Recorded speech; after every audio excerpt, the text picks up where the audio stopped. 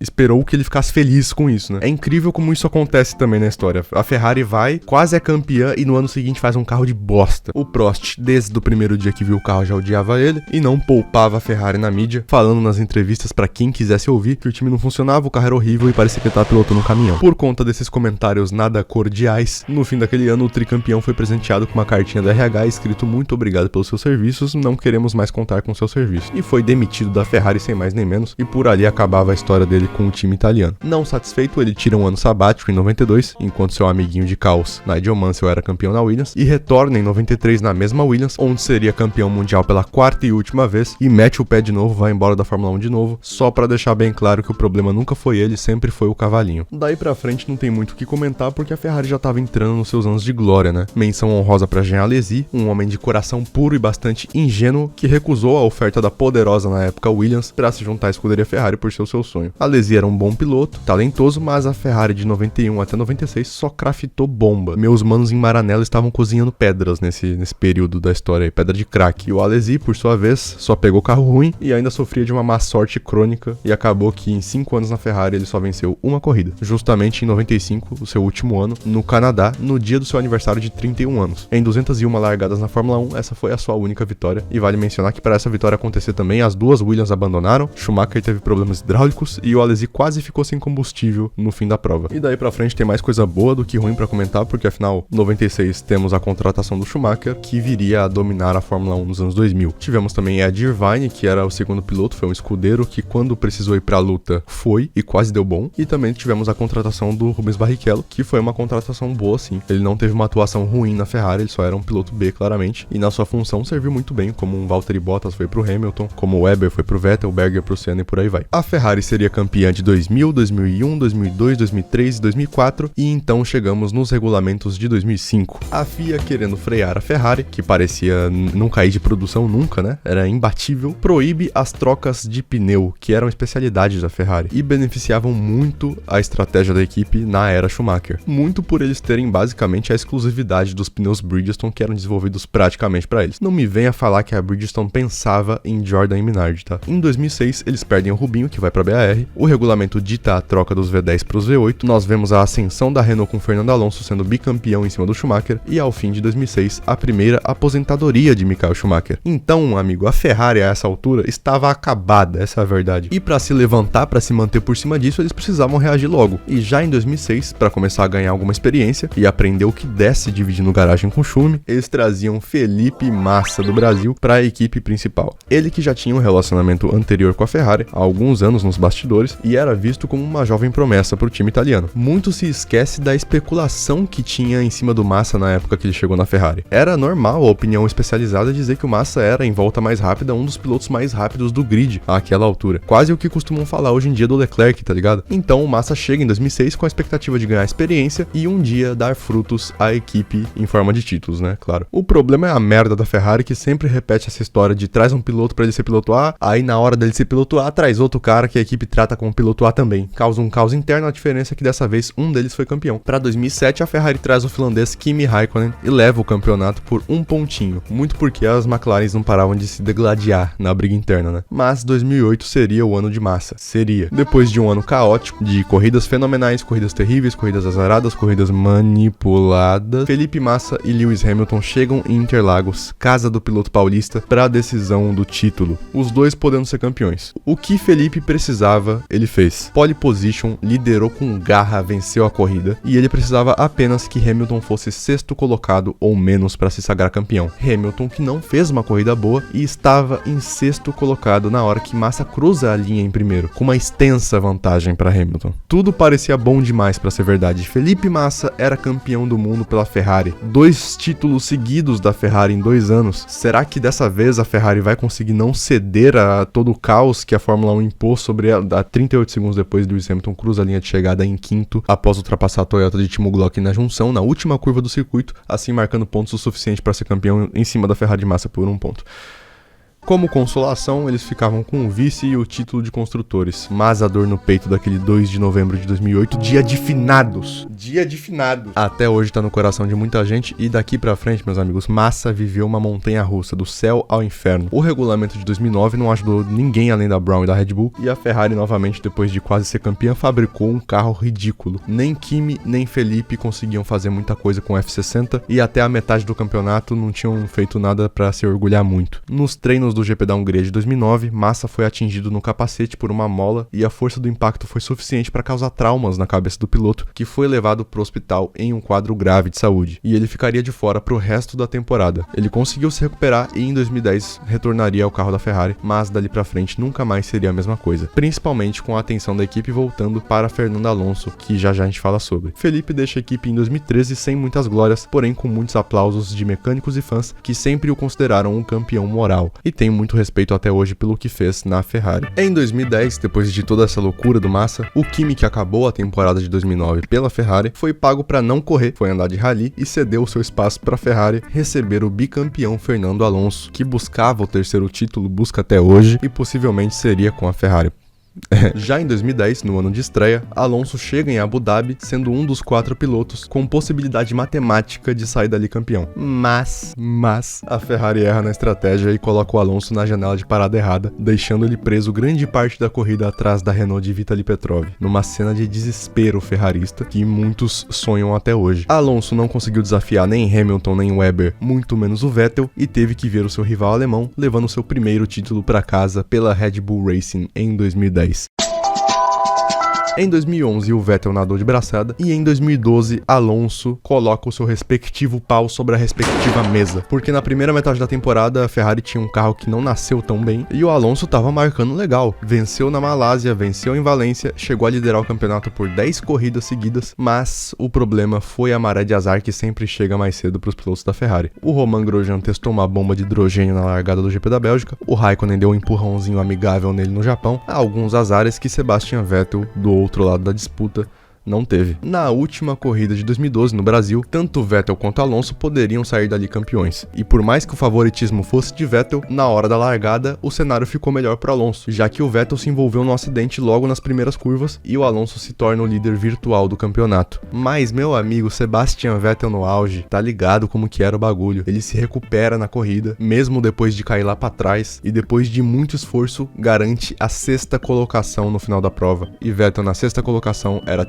campeão mundial em cima da Ferrari. No parque fechado, depois de sair do carro, Alonso protagoniza o que eu vejo como uma das cenas mais ferraristas da história, em que você percebe claramente a vontade de desaparecer do mapa no olhar do indivíduo. Alonso perdeu o título por 3 pontos. 3 pontos em 2012. 2013 era o último ano daquele regulamento V8 de 2006 e para 2014 tudo ia mudar. Então algumas equipes sacrificaram 2013 já pensando em 2014, como foi o caso da Mercedes e a gente sabe no que deu, e outras foram pro tudo ou nada. Quem foi pro tudo ou nada quebrou a cara porque a Red Bull novamente foi imparável e Vettel anotou 9 vitórias seguidas, o que foi um recorde por muito tempo, novamente levando o título à sua 4ª e última taça. Para Alonso, o que restava era a esperança de que 2014 fosse bom e a Ferrari fez um dos top piores carros da história da Fórmula 1 em 2014. O bagulho era inguiável, tá ligado? O balanço de peso era quase inexistente, o carro saía tanto de frente quanto de traseira, o motor da Ferrari no começo da era híbrida parecia um gerador de energia solar funcionando à noite, e Alonso amargou uma 6ª colocação no Mundial de Pilotos com apenas 2 terceiros lugares